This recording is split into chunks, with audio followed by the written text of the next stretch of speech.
Chers collègues, bonjour et merci à nouveau de votre participation et votre fidélité.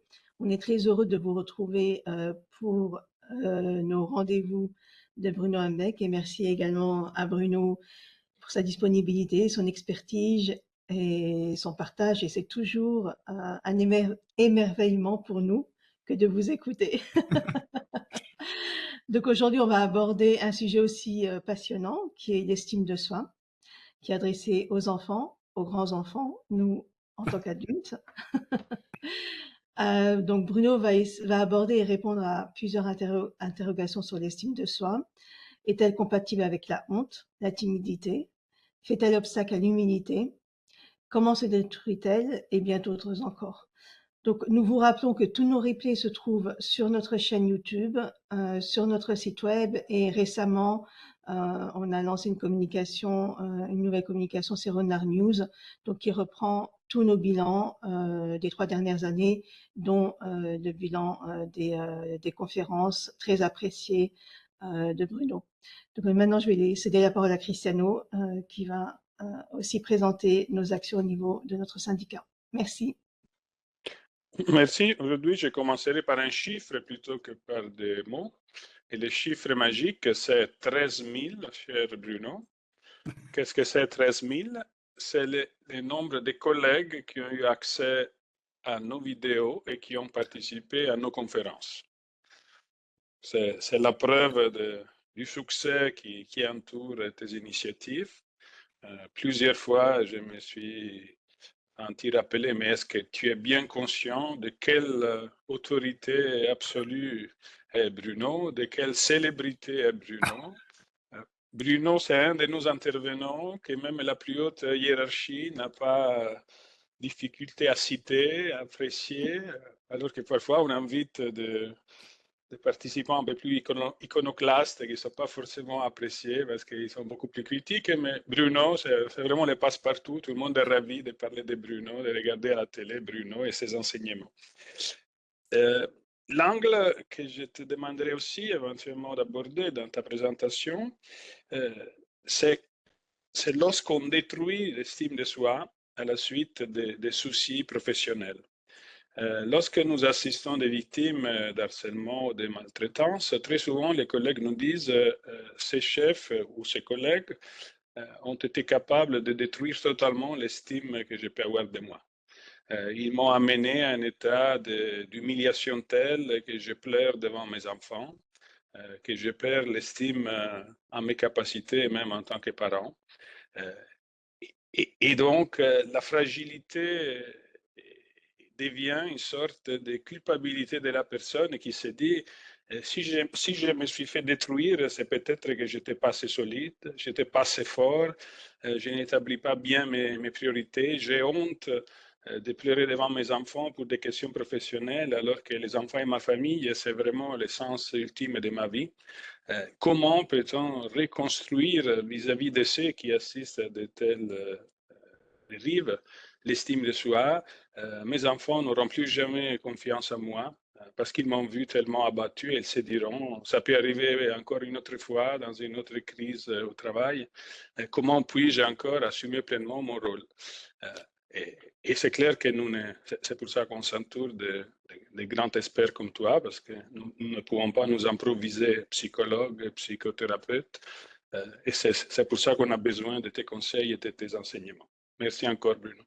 Merci beaucoup pour cette introduction. Alors, juste pour répondre à une de tes interrogations, je n'ai absolument pas conscience de quoi que ce soit, et tant mieux. Moi, je parle à 2 personnes ici. Le reste, ce sont des noms. Et c'est comme ça, effectivement, qu'on peut faire preuve d'assertivité. Quand on se met à prendre conscience de l'effet qu'on aurait éventuellement sur les autres, on devient très vite dupe de soi. Et c'est comme ça qu'on peut effectivement, à un moment donné, sentir une forme de pression excessive, alors que ce que je fais, c'est jamais que parler, essayer d'expliquer des choses en mettant des mots sur des concepts. C'est que le principe, on va parler d'estime de soi, c'est important de comprendre comment ça se construit, parce qu'effectivement, quand on aura compris comment ça se construit, on pourra envisager comment ça se reconstruit quand ça a été détruit. Et il faut comprendre la construction de ce mécanisme mental qui fait qu'on a une estime de nous-mêmes. On a aussi confiance en soi. La confiance en soi, c'est beaucoup plus limité que l'estime de soi. La confiance en soi, c'est la confiance qu'on peut avoir par rapport à la réalisation d'une performance précise. Si je dois tirer un penalty, la confiance en moi m'amènera à visualiser le penalty réussi et à me sentir capable de le botter sans penser à autre chose. C'est donc beaucoup plus limité. Parfois, dans le coaching, on fait une forme de mélange entre les deux qui font que les coachs, par exemple, vont bootser la confiance en soi et l'estime de soi va rester en friche. Ce faisant, on ira les revoir pour remonter la confiance en soi. C'est comme ça qu'ils créent une forme de fidélité en ayant des résultats qui sont finalement très très partiels.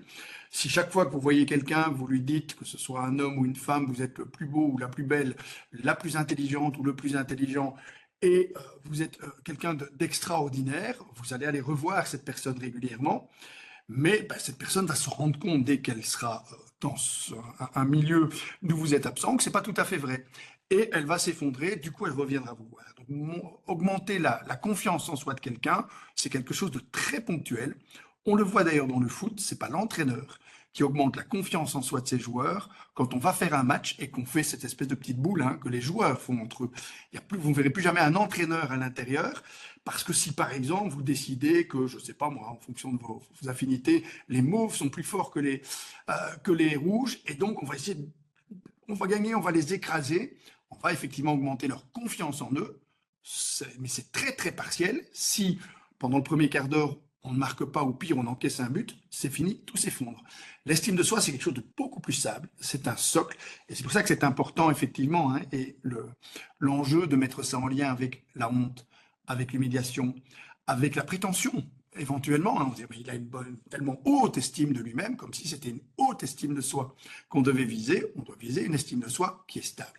On va essayer de comprendre ce qu'est cette estime de soi, pour voir comment chacun d'entre nous peut la stabiliser, en faisant preuve d'assertivité, de façon à pouvoir vivre ces blessures professionnelles ordinaires qu'on peut avoir dans la vie de tous les jours, quand on nous révèle des incompétences dans des domaines qui ne sont pas nécessairement ceux dans lesquels on se sent soi-même performant. Et donc vous avez beaucoup d'ambiguïté par rapport à ça.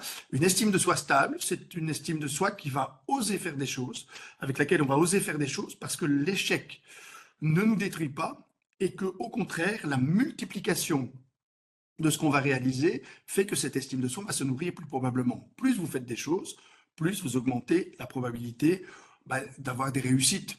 C'est juste mathématique. Si vous avez peur de faire des choses, vous diminuez cette probabilité et en cas d'échec, vous allez dire mais il faut que j'agisse, c'est épouvantable.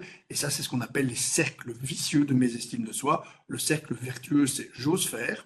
Et en cas d'échec, comme j'ai réussi certaines choses, eh bien j'arrive à relativiser. Et c'est pour ça qu'on le verra par rapport, par exemple, à un échec professionnel. Se relever, c'est parfois aller chercher des réussites dans un autre domaine que celui professionnel, de façon à rehausser l'estime de soi et maintenir ces cercles vertueux en état. Il faut d'abord définir ce qu'est en réalité cette forme d'estime de soi. D'abord, il faut savoir ce qu'est le soi. Le soi, c'est, si je demande à chacun ici autour de la table virtuelle de me dire qui il est, il va généralement me donner quelque chose dans un premier temps qui ressemble à une carte d'identité. En gros, il va me dire qui il est, son nom, son prénom, son état civil, la fonction qu'il exerce. On aura une identité qui n'est absolument pas le soi. La carte d'identité, ce n'est pas l'identité, puisque la carte est le territoire. Et donc, lorsque on me donne une carte d'identité, on ne me dit pas qui on est. La carte d'identité a d'ailleurs une très mauvaise réputation, elle vient de Vichy, et on l'a vu réapparaître au Rwanda pour séparer les Hutus des Tutsis, et le but de la carte d'identité sous Vichy, c'était de discriminer les Juifs. Et donc ça n'a pas une très très bonne réputation, c'est pour ça qu'il ne faut jamais se contenter de cette identité-là. Si je vais un petit peu plus loin, je vais vous demander qui vous êtes, en vous demandant de citer vos qualités, vos défauts, ce que vous savez faire, ce que vous ne savez pas faire une forme de CV. Avec les qualités et les défauts. On va voir déjà que si je vous demande quelles sont vos qualités, cet exercice, chacun dans votre petit coin, quelles sont vos qualités, je suis sûr que vos qualités qui viennent en priorité dans votre tête, c'est des qualités sociales. Très très peu vont me dire « je suis intelligent » ou « je dispose de ce type d'intelligence dont vous pourriez avoir besoin dans votre entreprise ». C'est ce qui fait la différence entre un CV à l'américaine, aux États-Unis, ils apprennent très très tôt à pouvoir affirmer l'intelligence dont ils sont en mesure de faire preuve. Nous, on va, parce qu'on a cette espèce d'humilité qui fait qu'on ne se déclare jamais soi-même intelligent, mais on attend que cette intelligence, que cette forme d'intelligence soit validée par les autres, on va plutôt parler de nos qualités sociales, aimant le contact, aimant les balades dans la nature, etc., etc. Moi, je rêve d'un CV où on dit « je déteste le contact humain et j'ai horreur d'aller faire des balades dans la nature ». Au moins, ce CV, on sortirait de la liste de ceux qui donnent de manière convenue des qualificatifs, parce qu'on a peur, dans notre système de référence, on a peur d'être taxé de prétention, par exemple. Et donc la prétention, non pas à dire je suis intelligent, je ne le suis pas, parce que ça n'a aucun sens, mais j'ai ce type d'intelligence-là. Voilà mes compétences, voilà ce que je sais faire. Voilà ce que je sais faire, et voilà ce que je ne sais pas faire. Et dans ce que je ne sais pas faire, il y a ceux pour lesquels je suis d'accord de me former, parce que si vous le souhaitez, je peux essayer d'acquérir cette compétence, et il y a ce que je ne sais pas faire et pour lequel je ne suis pas non plus d'accord de me former parce que c'est une compétence qui ne m'intéresse pas de développer. La véritable assertivité et ce qu'on appelle un CV assertif, eh bien c'est celui-là. C'est celui qui définit tout l'ensemble des compétences qu'on peut avoir. Et là, on arrive dans ce soi qui devient cette forme d'histoire que je raconte à propos de moi-même en ayant cumulé des réussites, des échecs, un ensemble d'événements dans ma vie qui définissent ce que je suis. Notre société est une société non pas du moi, mais du soi. C'est ce qui explique par exemple que la maladie d'Alzheimer est vécue comme une catastrophe absolue dans nos sociétés. Ce n'est pas un phénomène nouveau, la maladie d'Alzheimer, ni la démence sénile, mais le fait que les personnes âgées, lorsqu'elles ne sont plus en mesure de raconter une histoire à propos d'elles-mêmes suffisamment cohérente, ça équivaut à leur mort anticipée. Ça, c'est un phénomène nouveau. D'une société qui hypertrophie ce soi et qui met sur ce soi beaucoup, beaucoup de pression. Donc on doit devenir quelqu'un, on doit exister, on doit faire des choses, on doit produire des événements, on doit avoir des réussites, des échecs. Finalement, le soi, c'est qu'est-ce qui m'est arrivé au cours de ma vie et comment l'histoire de ma vie définit cette forme d'identité qui est assimilée à ce petit mot qu'on appelle le soi. L'estime, c'est une façon de coller à ce mot qui signifie l'histoire que j'ai par rapport à moi-même, de coller un mot qui finalement est une métaphore, hein, une estime. C'est comme un gouvernail, hein, c'est ce qui permettait une espèce de boussole qui permet d'aller dans la bonne direction, mais de manière très vague. Ce n'est pas quelque chose de précis. Alors, il faut bien savoir que quand on parle d'estime de soi, on utilise un concept qui n'a rien à voir avec la psychanalyse, c'est la psychologie cognitive, et c'est à la grosse louche. Je sais qui je suis, je me connais. Je ne me connais pas dans les profondeurs, hein, je ne fais pas de la plongée sous-marine dans mon inconscient, je reste dans tout ce qui est conscient, ce que je sais faire, ce que je ne sais pas faire, ce que j'aime faire, ce que je n'aime pas faire, mes réussites, mes échecs, tout ce qui va définir finalement, à un moment donné, globalement, vers quoi je peux m'orienter lorsque je me définis. Et cette estime, eh bien, elle va être nourrie, et c'est pour ça qu'on, très souvent, quand on aborde l'estime de soi, alors que c'est une construction mentale, on a l'impression de savoir ce que c'est, alors qu'en réalité, on doit tout reconstruire, parce que l'estime de soi, c'est une composante de différentes notions. D'abord, la connaissance de soi, l'amour de soi et l'image de soi. Les trois socles permettent de construire l'estime que l'on a de soi-même. On va commencer par la connaissance de soi, savoir qui on est.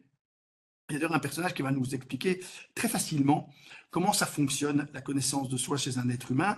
Et là, je vais reprendre un Walt Disney que tout le monde connaît, Blanche-Neige. Tout le monde connaît Blanche-Neige, et tout le monde se souvient de cette scène terrifiante dans laquelle la mère de Blanche-Neige se regarde dans un miroir et demande au miroir, « Miroir, dis-moi qui est la plus belle ?»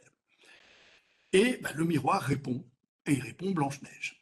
C'est la fonction des miroirs. Les miroirs, ça parle sans réfléchir, et si vous utilisez le miroir en lui demandant « Miroir, dis-moi qui est la plus belle ou le plus beau », votre miroir va faire preuve d'une relativement cruelle honnêteté, c'est-à-dire qu'il va vous citer des tas de noms de gens que vous ne connaissez pas, mais aussi de gens que vous connaissez, et vous allez très très vite effectivement vous rendre compte que les miroirs, ça ne sert pas à se trouver beau ou à se trouver belle. Un miroir, ça sert à s'habituer à soi-même, à voir qui on est. On interroge le miroir, on appelle ça d'ailleurs le stade du miroir. Si vous avez un enfant de 2 ans, faites l'exercice pour voir s'il a acquis la conscience de lui-même, qui est l'ébauche de cette connaissance de soi. Pendant qu'il dort, vous faites un petit rond en peinture sur son front et puis vous lui mettez devant un miroir. S'il frotte la peinture, c'est qu'il n'a pas conscience de lui-même parce qu'il voit le rond sur la peinture, mais n'imagine pas qu'il est sur son propre front. S'il se frotte le front, il a effectivement un début, une ébauche de conscience de lui-même. Si vous n'avez pas d'enfant, vous prenez un bonobo, un orang-outan, ça marche aussi. Vous pouvez même prendre un orque ou un éléphant qui ont des ébauches de conscience d'eux-mêmes. Et donc cette conscience élémentaire de soi, eh bien c'est celle qui va effectivement amener ce mécanisme dans lequel je cherche en permanence à me connaître. C'est à ça que sert un miroir.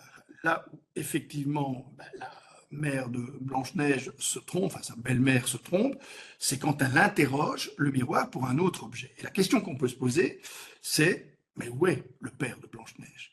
La personne qui devrait effectivement lui répondre lorsqu'elle pose la question « dis-moi qui est la plus belle ». Parce que faites l'exercice. Au lieu de poser la question au miroir, posez-la à votre conjoint.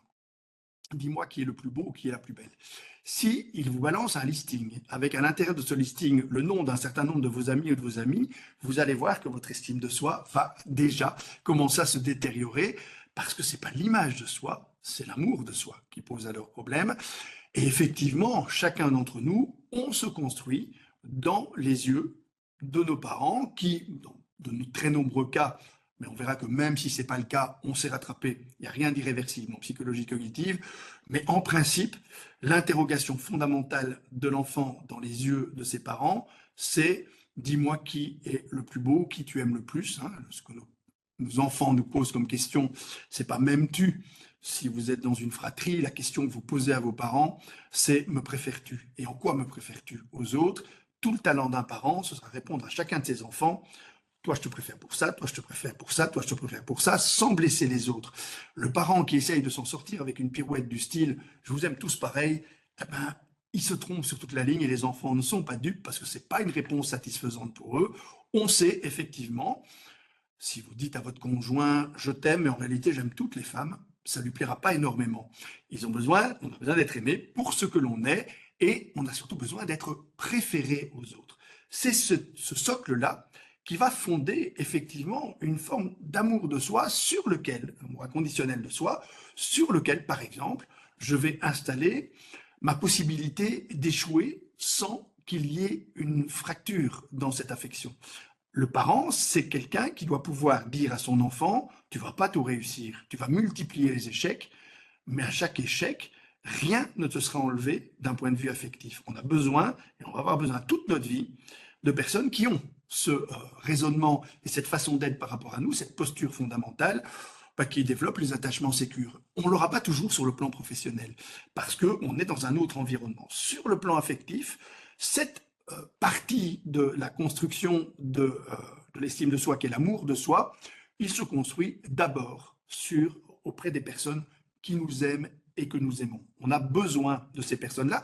La connaissance de soi, là, on la met en jeu effectivement à l'intérieur de relations qui sont sans doute plus professionnelles ou plus distales, et c'est celle qui suppose que les autres nous connaissent. Pour montrer qu'on connaît quelqu'un, premier socle, pour l'entretenir, eh bien, il y a un truc tout simple que l'être humain invente dès les tout premiers pas dans son monde social, c'est faire des cadeaux, recevoir des cadeaux. Si vous faites des cadeaux à quelqu'un, vous essayez de démontrer que vous le connaissez. C'est pour ça d'ailleurs qu'on se souvient tous des cadeaux, même des cadeaux foireux, des cadeaux pourris, des cadeaux des gens qui sont complètement trompés, mais qui ont fait l'effort d'essayer de montrer qu'ils nous connaissaient plutôt que ceux qui nous ont donné de l'argent en disant « achète ce que tu veux ». C'est un très mauvais plan. Je ne vais pas citer les marques parce que j'ai un jour eu un des ennuis, parce que dans une conférence, j'expliquais ça, et puis j'ai utilisé la marque de cette petite boîte dans laquelle vous pouvez acheter des tas de voyages que la personne qui reçoit le cadeau choisira elle-même. Eh bien, ces boîtes, sur le plan de l'estime de soi, c'est très relatif l'effet que ça produit. Il vaut beaucoup mieux dire « j'ai choisi un voyage pour toi, parce que je pense que ce voyage te ressemble et je crois que tu aimeras ». Prendre le risque de se tromper, c'est aussi démontrer qu'on a cherché à connaître l'autre. Si vous êtes un adolescent et que vous recevez de l'argent, vous allez oublier très vite les gens qui vous ont donné de l'argent. Par contre, vous vous souviendrez toute votre vie de ceux qui vous ont fait des cadeaux, même ceux qui se sont trompés, qui vous ont acheté l'intégrale Norides alors que vous étiez déjà passé à Nirvana, eh bien, vous allez vous en souvenir tout le temps parce qu'ils ont fait cet effort. qui suppose d'ailleurs « je te connais, je cherche à te connaître » et j'émets un signal de reconnaissance. Par rapport à l'estime de soi, on a besoin d'être connu et d'émettre des signaux de reconnaissance. On n'a pas nécessairement besoin d'être compris.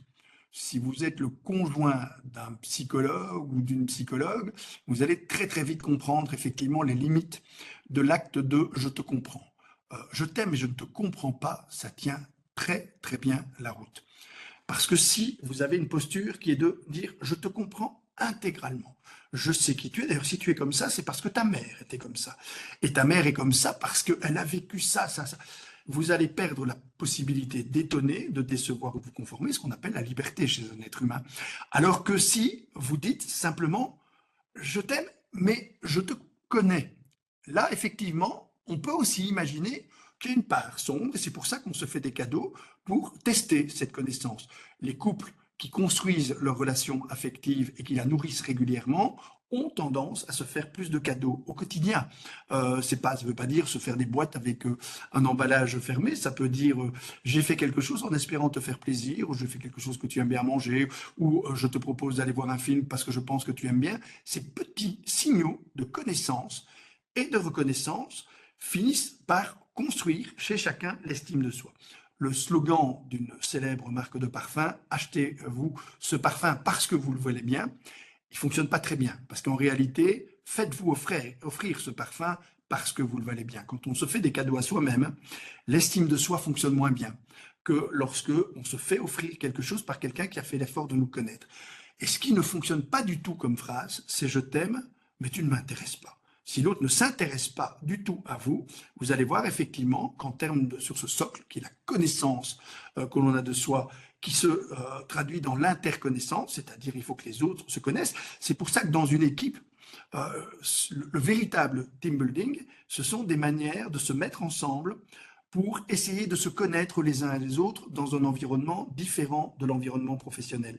Cette manière de faire est beaucoup plus productive que de faire des activités prétendues ludiques avec juste l'intention de s'amuser. On constate effectivement que le team building fonctionne très bien quand on a eu des espaces d'échange à propos de soi, à propos des autres, des échanges qui permettent de rentrer dans ce mécanisme de connaissance mutuelle. Parce qu'il faut apprendre à se connaître, et on se connaît aussi en parlant de soi aux autres.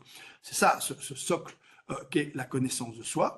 Il y en a un deuxième, effectivement, qui est l'amour de soi. Pour bien comprendre les deux, il y a cet exemple du miroir, mais on peut aussi le concevoir si on voit par exemple la biographie de quelqu'un comme Sartre. Sartre était très laid. Mais il vous dira, si vous lisez les mots, vous allez percevoir très très vite que cette laideur ne lui a jamais posé de problème. C'est un séducteur absolu qui a passé toute sa vie à séduire énormément, y compris des femmes très jeunes. Et c'est pas lié, si vous écoutez Simone de Beauvoir, à ses performances sexuelles qui étaient plus que moyennes, paraît-il. Mais je ne veux pas médire par rapport à Sartre, mais il faut quand même savoir que c'est pas ça le moteur qui a fait de lui un grand séducteur. C'est juste cette façon de se poser comme étant quelqu'un qui se vivait comme séduisant. Il l'explique magnifiquement dans les mots, quand il explique qu'il est laid, il le sait, il l'a découvert à 10 ans. Mais il s'en fout, parce que avant ça, il a vécu une forme d'amour total, qui est l'amour de sa mère, qu'il aimait énormément, et qu'il a installé dans cette forme d'estime de soi, qui l'a amené à oser des choses. Il a permis simplement d'oser se poser. Et Sartre était quelqu'un qui paraissait même, on en parlera tout à l'heure quand on parlera du rapport avec la prétention, qui paraissait même parfois un but de lui-même, qui avait une forme d'arrogance, parce que parfois l'assertivité, quand elle déborde, et on va voir comment est-ce qu'on peut la maîtriser, elle ressemble à de l'arrogance. Et ce personnage était effectivement quelqu'un qui suscitait parfois aussi une forme de réserve par rapport à son comportement, parce que cette assertivité semblait excessive. Mais en tout cas, sur le plan de la séduction, force est de constater que ça marchait. Il se posait comme quelqu'un qui se trouvait aimable. Parce que ça, c'est la vraie leçon de Blanche-Neige. Blanche-Neige, c'est un enfant qui se sent pas aimé, et on le sera moins, puisque ce que sa mère décide, sa belle-mère, mais dans la tête des enfants, c'est la même chose. Ce que sa belle-mère décide, c'est « tu ne vaux pas la peine de vivre, il faut que tu disparaisses ». Et toute l'histoire de Blanche-Neige, c'est pour ça qu'il faut toujours, quand on regarde un Walt Disney avec ses enfants, accompagner ce regard, parce que Walt Disney est un très très grand pédagogue, mais un catastrophique babysitter. Si vous laissez vos enfants devant Blanche-Neige, par exemple, et que vous laissez l'enfant comprendre simplement l'histoire factuelle, l'enfant va en déduire, parce que l'histoire, c'est quoi? C'est l'histoire d'un enfant maltraité qui fuit. Donc, c'est toujours le conseil que Walt Disney donne à ceux qui sont en difficulté dans leur environnement familial, c'est fous le camp, part dans la forêt, disparaît, il tombe sur 7 petits nains, présents instables, à l'avenir douteux et au passé plus qu'incertain, qui vont faire un marchandage épouvantable. Moi, je m'étonne vraiment que les féministes ne soient pas tombés à bras raccourcis dessus. Ces petits nains lui disent, tu peux rester, mais à une condition. Tu fais de la tarte tout de suite, tu nettoies la maison, et puis il y a un cahier de charges énorme. Alors ces 7 petits joyeux célibataires, je me suis toujours demandé s'ils avaient été plus exigeants, est-ce qu'elle aurait dû céder? Parce qu'on se retrouve effectivement devant quelque chose qui est un marchandage innommable. Si vous regardez l'histoire factuelle, vous avez cette idée, fous le camp, fais-toi accueillir par des nains, accepte tout parce que tout vaut mieux que rester dehors, et puis un jour mon prince viendra. Il faut quand même oser le dire. On a fait, nous, je me souviens à l'époque, je travaillais dans des centres d'accueil avec des enfants qui étaient en situation de difficulté éducative majeure. Quand on leur montrait ça, ils nous répondaient des trucs du style, quand on disait, mais qu'est-ce que tu penses de ce que fait Blanche-Neige? Ah ben moi, le prince, il va tracer parce que je suis pas belle, parce que ceci, parce que cela. Et vous avez des enfants qui ne s'aimaient pas suffisamment que pour, à un moment donné, dire, un jour, mon prince viendra. Parce que certains, peut-être autour de la table, vous disent, mais non, les princes, ça n'existe pas, ça vient pas. C'est parce qu'on s'imagine qu'il est beau. Shrek a fait un gros travail derrière pour dire, attention, un jour mon prince viendra. Personne n'a dit, un jour, un beau prince viendra. Un jour, quelqu'un m'aimera. Je suis aimable. Et c'est ça l'assertivité. C'est quand on dit, je suis aimable. Il est tout à fait envisageable qu'on m'aime. Si vous voulez faire un tout petit test très rapide sur la façon dont le socle amour de soi fonctionne par rapport à votre estime de soi, posez-vous simplement la question. Imaginez qu'on vous clone et puis vous dites, est-ce que je serai le copain ou la copine de ce clone? Si vous dites oui, tout va bien. Si vous hésitez en vous disant, ben non, je suis trop ceci, je ne serai pas copain avec moi parce que j'ai ça comme défaut, allez consulter. C'est qu'il y a sans doute des instabilités. Et la deuxième question que vous devez pouvoir vous poser, c'est est-ce concevable qu'on tombe amoureux ou amoureuse de moi? Là aussi, c'est le oui assertif qui permet de dire c'est normal qu'on puisse tomber amoureux de moi. C'est pas systématique, mais il n'y a pas de raison que je ne sois pas moi le vecteur de ces formes d'amour-là, y compris ces formes d'amour passionné. C'est ça qui fait que vous aurez cette forme de socle que Blanche-Neige affirme magnifiquement en disant « un jour mon prince viendra », qu'on doit pouvoir traduire, et les enfants sont capables de le faire quand on regarde avec eux et qu'on va un tout petit peu plus loin, c'est-à-dire cette posture qui dit « je suis aimable », et personne, même si quelqu'un ne m'aime pas, cette blessure affective ne va pas détruire l'idée que je serai quelqu'un d'aimable et de profondément aimable. C'est pour ça qu'il faut maintenir cette idée chez chacun d'entre nous. Nous sommes tous aimables et nous sommes tous susceptibles d'être le copain de quelqu'un ou d'induire un sentiment amoureux. Dès qu'on a cette posture-là, l'amour de soi devient un socle très important. Parce que je parlais tout à l'heure de Sartre. Sartre avait l'amour de soi qui était un socle important. Il a survécu avec ça, même si l'image qu'il avait de lui-même était celle de quelqu'un qui était laid, je reprends ces termes, laid comme un crapaud. Et donc il acceptait l'idée, je suis laid comme un crapaud, mais je suis quelqu'un d'aimable, d'appréciable, et ça explique tout son fonctionnement. Prenez Marilyn Monroe, c'est l'effet tout à fait inverse.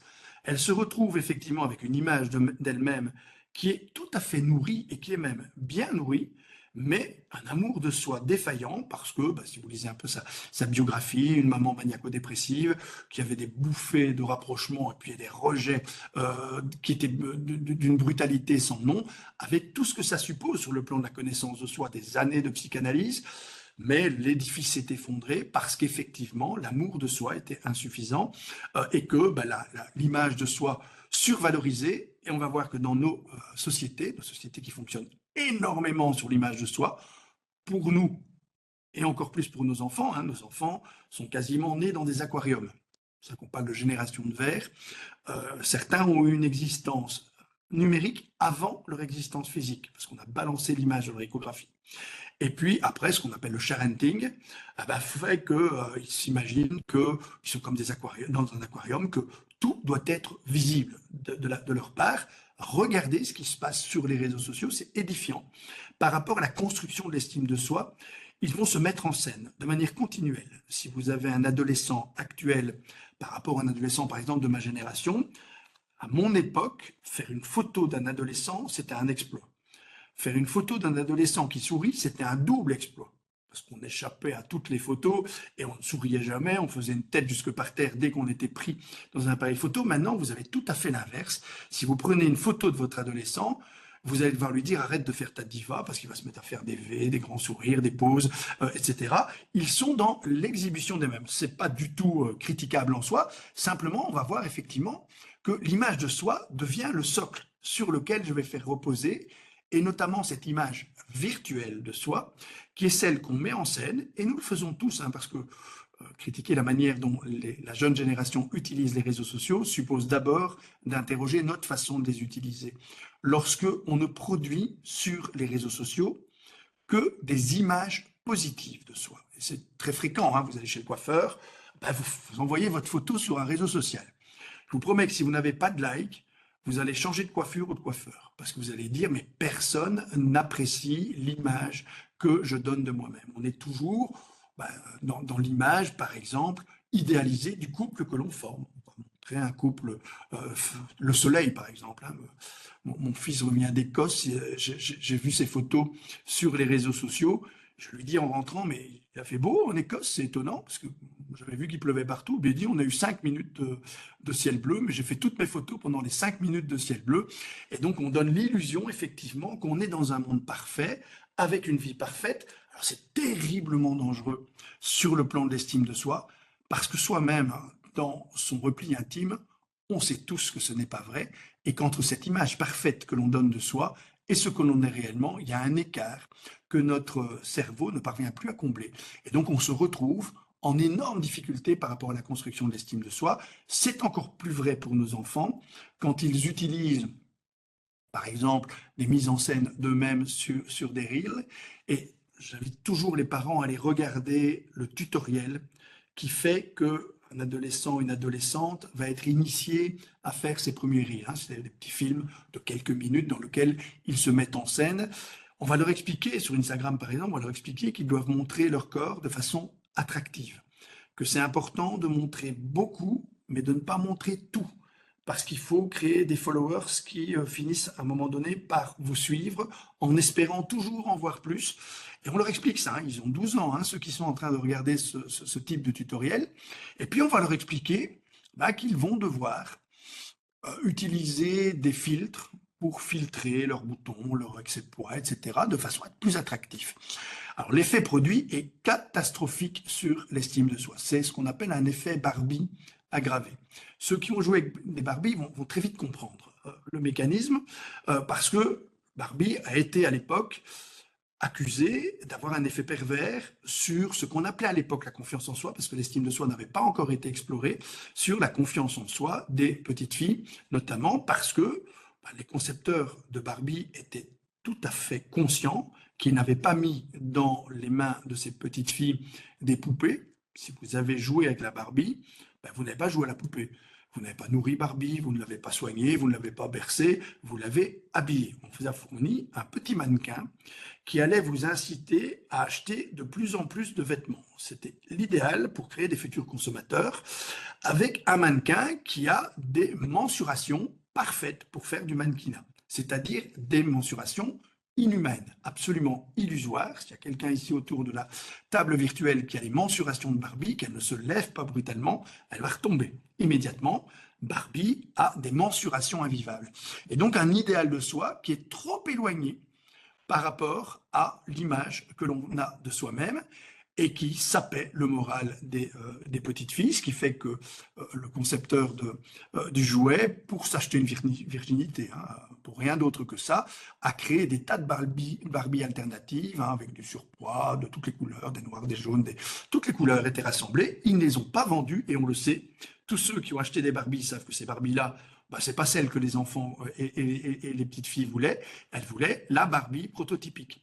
Mais celle-là permettait de laisser cette Barbie prototypique réaliser cet effet tout à fait paradoxal qui est aggravé quand un enfant se retrouve sur le réseau social, et on vit la même chose en tant qu'adulte, quand on a idéalisé l'image que l'on donne de soi-même, et que vous êtes liké. Parce que le like, c'est une forme euh, de, de, de, de petite bouffée d'endorphine que l'on reçoit chaque fois que l'on reçoit une espèce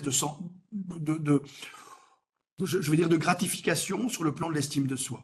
Ouah, que t'es belle, ouah, que t'es bien. Si le commentaire en plus installe ça, vous allez voir effectivement que ces petites bouffées d'endorphine, vous allez finir par en devenir quasiment dépendant. Et on va regarder combien de fois est-ce que j'ai été liké dans l'image que j'ai produite moi-même, etc. Si en plus vous le faites dans une situation de rivalité avec une copine, vous allez très vite voir l'effet que ça produit quand vous ne recevez pas de like, et pire, même quand vous recevez des likes. Parce que vous savez très bien au fond de vous-même que les likes, ils ne vous sont pas adressés à vous, mais à l'image filtrée que vous avez donnée de vous-même. C'est pour ça qu'un parent doit toujours, quand il tombe sur un reel produit par son enfant dans lequel il va quasiment pas le reconnaître, ne pas diaboliser en disant c'est nul ce que tu fais, c'est lamentable, etc.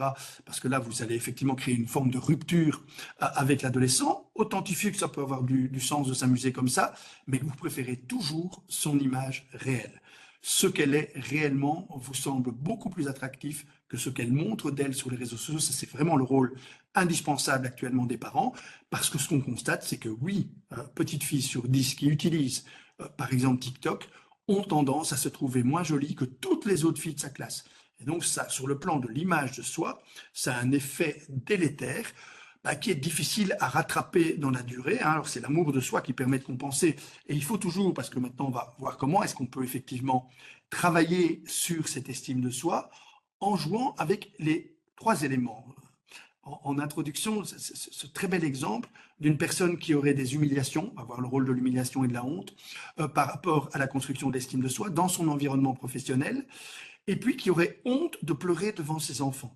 C'est tout à fait l'inverse qui doit se produire. L'espace familial, c'est le droit dans lequel je peux me dévoiler sans crainte d'être rabaissé.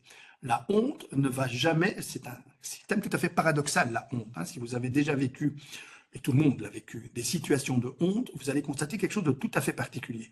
La honte, c'est, par rapport à l'estime de soi, il faut bien comprendre que la honte, c'est un condensé d'émotions. L'estime de soi est une construction mentale. Comme on vient d'expliquer, la honte, c'est un ensemble d'émotions qui vont être transformées en état d'âme parce que notre cortex va les visiter. On a honte, les animaux n'ont pas honte. Faire n'importe quoi, ils peuvent vivre des expériences de dégoût, des expériences de peur, tout ce que vous voulez, mais ils n'auront jamais honte. La honte est un état d'âme. Il faut un cortex pour avoir honte, c'est-à-dire il faut s'être posé des questions par rapport aux émotions que l'on subit. Et la honte, c'est un condensé d'une forme de dégoût, le dégoût de soi, qui s'associe à une peur tout à fait paradoxale. Lorsque on vit cette forme de honte, on a quelque chose qui est de l'ordre, qui nous laisse penser, c'est pour ça qu'il faut être très attentif quand on utilise ce mot face à un enfant dont tu n'as pas honte, tu devrais avoir honte. Faire attention qu'on est en train de tarauder les socles de l'estime de soi. On va voir comment, mais la honte taillade très fort les socles de l'estime de soi. Donc ce sont des émotions, elles ne se contestent pas, on les vit, et puis on va vivre effectivement cette forme de peur paradoxale qui explique par exemple le rougissement. Le rougissement est quelque chose de tout à fait particulier, qui est vraiment très contradictoire dans le message qu'il invoque, parce que c'est en même temps, je voudrais m'enfoncer dans le sol, disparaître, et en même temps, j'émets des signaux qui montrent qu'il faut qu'on le voie. J'ai besoin d'être vu. Et le corps montre par cette forme de retrait paradoxal, faites attention à moi parce que j'ai besoin de parler. Parce que je ne peux pas m'enfoncer dans la terre. Et c'est ça que les personnes qui vivent des situations de honte doivent vraiment comprendre. On sort de la honte en parlant à quelqu'un qui ne va pas utiliser ce qu'on vient de vivre pour nous rabaisser, mais va effectivement nous écouter sans nous culpabiliser, sans nous rabaisser, sans faire des fractions dans l'identité que l'on met en friche et qui a été menacée par le sentiment de honte. Le rougissement, c'est en même temps je veux disparaître et en même temps, je veux qu'on me remarque. C'est pour ça que les enfants rougissent facilement, que on va avoir tendance dans notre vie, lorsqu'on rougit, à avoir des mécanismes qu'on appelle l'eurotophobie. Et là, on va voir effectivement que chez un adulte, ben, c'est quelque chose qui peut être très destructeur, hein, si vous êtes appelé à parler en public et que vous dites non, non, non, moi je vais rougir. Et donc vous avez tellement peur de rougir que vous dites non, je ne vais pas aller parler en public parce que je vais développer cette peur de rougir en public qui fait que je vais avoir honte de ma honte et que je vais rougir parce que j'ai peur de rougir. Il y a des gens absolument indélicats dans ces cas-là qui, lorsqu'ils perçoivent un rougissement, vous disent « Oh, il rougit !» et vous multipliez le rougissement de la personne parce que vous lui faites remarquer qu'il rougit. On le fait parfois avec des enfants. Quand vous avez un enfant qui rougit, vous devez pouvoir lui dire « Tu as peut-être besoin de parler, mais pour le moment, tu veux surtout qu'on te foute la paix. Je suis là, disponible si tu as besoin d'en parler par rapport à ce que tu viens de vivre, mais je ne vais pas t'envahir. » Ce qu'on fait parfois quand on voit un enfant rougir et qu'on se précipite sur lui, on dit oh, il rougit, mais qu'il est mignon, il rougit, et vous multipliez alors des signaux qui deviennent complètement fous. J'en parle relativement facilement parce que j'ai été sauvé par un enseignant. Moi, j'étais d'une timidité maladive. On va parler maintenant de la timidité aussi. Et cet enseignant m'appelle pour faire ce qu'on appelait à l'époque une élocution, donc parler devant toute la classe. Je deviens tout rouge, instantanément, mais rouge pivoine, c'était systématique. Et c'est lui qui me dit, écoute, ne viens pas. Maintenant, tu n'es sûrement pas prêt ou tu n'as pas envie pour le moment, c'est pas grave. Tu me diras quand tu auras envie de le faire ou quand tu te sentiras prêt. Et il a rajouté, il s'appelait Monsieur Thomas, et il m'a dit, chaque fois que quelqu'un va t'obliger à prendre la parole en public alors que tu ne te sens pas prêt ou que tu n'en as pas envie, eh bien, tu diras, Monsieur Thomas n'est pas d'accord. Et tu diras, je n'irai pas parce que Monsieur Thomas n'est pas d'accord. Et cette personne apprendra qui est Monsieur Thomas. Ça fait des années que j'ai ça dans ma tête. Et je parle maintenant devant des tas de personnes, hein, ce qui fait que peu importe le nombre de personnes que j'ai en face de moi, je sais que je ne parle que si j'ai envie de dire quelque chose et si je me sens prêt à le dire. Et ça fait effectivement que je peux faire preuve d'assertivité. Et je dois tout ça à cet enseignant qui a respecté mon rougissement. Et c'est ça, l'assertivité des timides. Si vous êtes timide, ne vous obligez pas à être autre chose. L'estime de soi du timide est préservée quand il fait preuve d'une assertivité suffisante pour dire « je suis timide, c'est moi ». Obliger quelqu'un, et là ce sont parfois des maladresses qui confinent à la violence institutionnelle, quand on oblige des personnes à se faire violence par rapport à un ensemble de traits de tempérament qu'ils vont pouvoir apprivoiser avec le temps et à leur rythme, mais qu'on ne peut pas imposer. Si vous imposez à quelqu'un de faire, par exemple, une présentation, alors que cette personne est capable de concevoir le produit, mais peut-être pas de le présenter, parce qu'elle estime que d'autres le font mieux qu'elle, et que effectivement, elle souffre, par exemple, d'érotophobie, de la crainte de rougir en public, eh bien, il faut pouvoir, c'est le principe d'un travail d'équipe, dire « Ok, tu as conçu le travail. Je vais demander à quelqu'un d'autre de le présenter, mais il citera la part que tu as eue dans la construction du travail. » Ça, c'est du vrai management, qui conçoit ce qu'est l'estime de soi, qui permet l'assertivité. L'assertivité, c'est dire oui quand je veux dire oui, dire non sans agressivité. Le gros problème, c'est que quand on ne s'autorise pas à dire non, avec assertivité, on finit parfois par le manifester, alors non plus avec assertivité, mais avec agressivité, parce qu'on sent que notre territoire a été envahi. L'agressivité, ce sont des comportements territoriaux. Si on domine si on envahit votre territoire, vous pouvez faire preuve d'agressivité. Quand vous vous posez sur un territoire que vous pensez être le vôtre sans menacer le territoire des autres. Et c'est là, par exemple, que l'estime de soi est quelque chose qui est très éloigné de la prétention et qui préserve même, si vous avez une estime de vous-même stable, vous ne ferez absolument pas preuve de prétention parce que vous n'avez pas besoin, à un moment donné, de prendre un territoire qui n'est pas le vôtre parce que vous savez où est le vôtre. Je suis là, comme ça, j'ai mes qualités, mes défauts, je suis comme ça, et je ne vais pas essayer d'envahir. La prétention, c'est je suis au-dessus des autres. Ce sont des comportements de domination. L'estime de soi, c'est j'ai de la valeur et les autres en ont aussi. Je parlais de Sartre tout à l'heure, c'est là, effectivement, que parfois son estime de soi commençait à ressembler à de l'arrogance, quand, par exemple, par rapport à Camus, il se comportait en disant « moi, je suis prof à la Sorbonne, vous n'êtes qu'un vulgaire agrégé, et donc, vous ne pouvez pas comprendre les livres que je lis. » Ça, c'est pas de l'estime de soi, ça, c'est clairement de la prétention, et ça suppose des postures qui sont des postures de domination par rapport aux autres. Si vous avez une estime de vous-même stable, vous n'en avez rien à faire des jeux de pouvoir. Parce que ce n'est pas eux qui vont nourrir cette estime de soi. ce qui va nourrir l'estime de soi, c'est tout ce que vous allez faire. Tout ce que vous allez faire dans le domaine professionnel. Oser faire des choses, mais aussi ailleurs. Il y a deux personnes qui montrent très bien en Belgique comment fonctionne l'estime de soi. Ce sont deux joueuses de tennis. Pour ceux qui suivent un peu le tennis, c'est un peu vieilli parce qu'on n'a plus les championnes qu'on avait à l'époque. Mais si vous vous souvenez, Justine Henin et Kim Clijsters, on a rarement eu deux championnes de cette valeur qui avaient, sur le plan de l'estime de soi, qui montraient des visages complètement différents. Vous aviez Justine Henin qui ne faisait que jouer au tennis. Elle avait vraiment, c'était son seul objectif, à part le tennis, ne faisait rien d'autre. Tout était construit autour de cette image. D'où parfois cette image un peu arrogante qu'elle a véhiculée à l'époque, parce que quand elle gagnait, il y avait une forme de triomphalisme.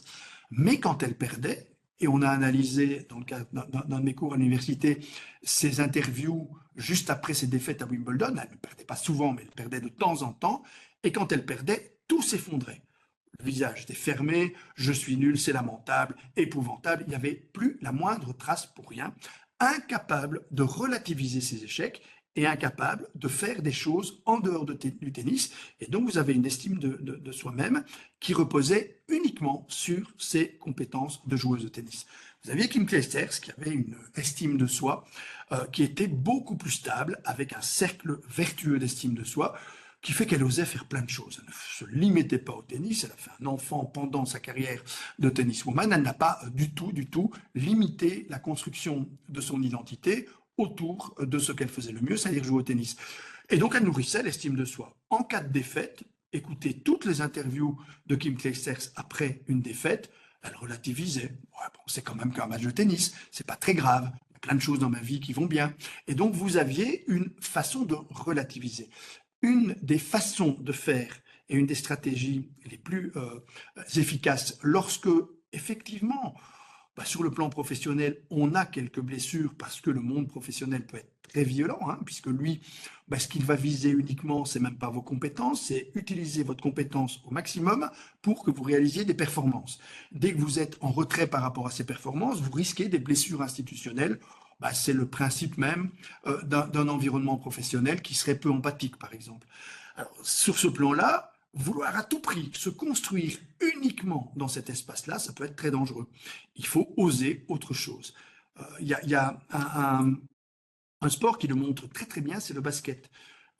Si vous regardez le basket, c'est une épreuve dans laquelle, c'est peut-être la seule même sport, dans lequel le sport universitaire est le top absolu. Il faut savoir qu'à l'origine, on a mis en place le basket dans les universités américaines pour que les Noirs américains trouvent leur place. Ils étaient au début, ça passait pas du tout. Ils avaient une espèce de complexe systématique d'infériorité et donc ça passait pas au niveau du cursus. Et on a dit, on va les faire du basket. Et là, ils ont été terriblement performants. Et l'estime de soi s'est construite essentiellement sur le sport et le côté performant dans le sport. Et on voit que maintenant, effectivement, le niveau de réussite des Noirs américains est équivalent à tous les autres parce qu'ils sont capables simplement d'avoir une estime de soi qui leur permet d'oser des choses en dehors de nos zones de compétences absolues. On est tous reconnus dans un certain nombre de zones de compétences. On est parfois enfermé dedans. Et c'est le vrai drame aussi de l'identité, c'est que ça se construit non seulement par rapport à l'image que l'on a de soi, mais aussi par rapport à la façon dont les autres conçoivent une image à propos de nous-mêmes. Soyons toujours attentifs à la façon dont on nous qualifie. Ça commence très tôt dans notre développement. C'est-à-dire que si vous voulez comprendre comment un être humain se construit, il faut savoir qu'à l'origine, on est avec ce qu'on appelle un tempérament. Si vous avez un petit bébé, il y en a qui ont des bébés faciles, il y en a qui ont des bébés difficiles, il y en a même qui ont des bébés très difficiles. C'est pas du tout lié à leur personnalité, c'est lié à leur tempérament. Si vous me dites mon enfant est terriblement difficile, je peux juste vous dire que vous avez tiré le mauvais lot. Et si vous me dites que votre enfant il est super facile, vous avez tiré le gros lot. C'est juste une question de tempérament. Mais le tempérament va très vite se heurter à un ensemble d'activités qu'on va réaliser avec plus ou moins de réussite qui font qu'on va progressivement se construire une personnalité.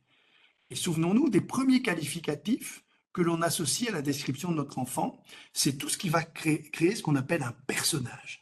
Et tout le talent d'un adulte, c'est de ne pas enfermer le développement de la personnalité de l'enfant dans un personnage qui en limite le développement. Ah, elle, c'est la petite douce, lui, c'est le petit Spirou. Et hop, on est parti comme ça dans des constructions qui fait que cette personnalité, elle va cadrer le développement de mon identité. On remet en cause, et c'est pour ça aussi qu'il faut bien comprendre que nos identités sont multiples, et que connaître, se faire reconnaître, c'est aussi connaître ou faire reconnaître des identités qui sont à la fois des identités de papillons. Nous allons tous changer au cours de notre vie. Si je vous demande de penser et de convoquer face à vous l'enfant que vous étiez, l'adolescent que vous étiez, il y a gros à parier que vous ne le reconnaîtrez plus sur certains aspects, parce que nous avons tous changé. C'est le principe du papillon. D'un chenille à quelque chose qui devient méconnaissable aux yeux d'une chenille, c'est notre métamorphose. Donc dire qui je suis, c'est surtout dire qui je deviens et qui je suis en fonction de cette évolution. On a tous une image ancienne de nous, qui est l'image qu'on avait enfant. On a une image actuelle de nous, à quoi je ressemble maintenant, et on a une image anticipée de nous, à quoi je vais ressembler. C'est pour ça que si je vous demande de fermer vos yeux et d'intérioriser votre image, c'est-à-dire à quoi vous ressemblez. Faites l'exercice pendant 2 minutes. Au-delà de 2 minutes, vous risquez de vous endormir, donc je vais vous perdre, mais pendant 2 minutes, vous pensez simplement et convoquez votre image. Pour la plupart d'entre nous, ce que vous avez vu, c'est une image floue, on appelle ça une gestalt, c'est-à-dire quelque chose qui est de l'ordre d'une image floue, organisée autour des yeux. Les yeux sont notre invariant, on va les garder tout au long de notre vie.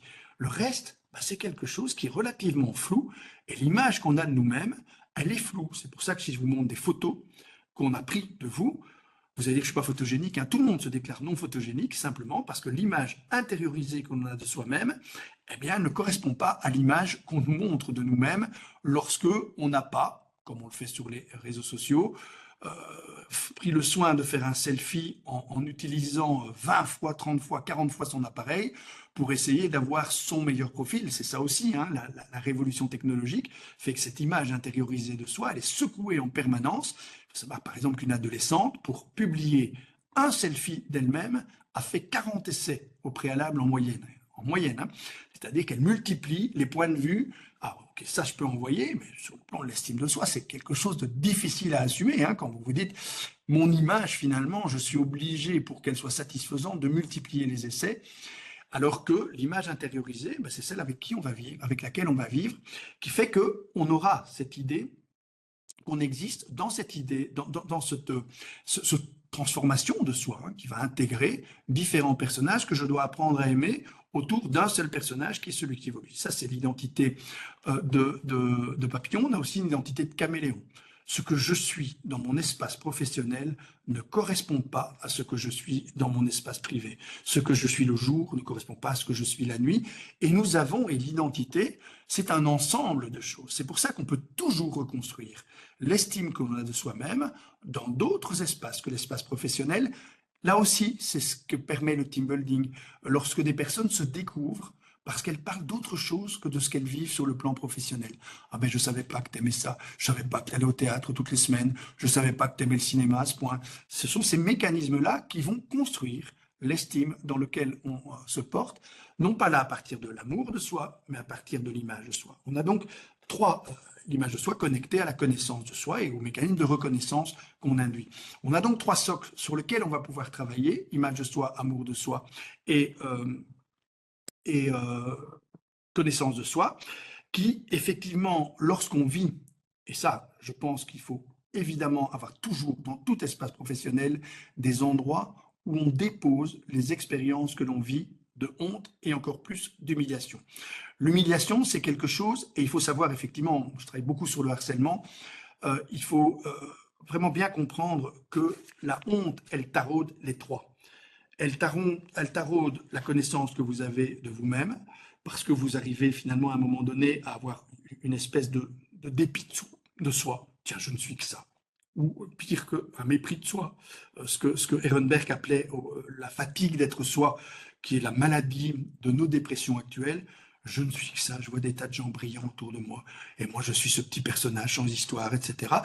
Eh bien, sur ce plan-là, il faut utiliser les mêmes stratégies que les super-héros, c'est-à-dire pouvoir rêver de temps en temps qu'on est quelqu'un de supérieur. Si vous avez fait des rêves éveillés régulièrement, utilisez-les tant que vous voulez, parce que ça permet de vivre avec une identité qui est une identité qui semble effectivement conduire à la fatigue d'être soi. L'exemple typique, c'est Zorro. Si vous regardez Zorro, c'est l'ancêtre de tous les super-héros.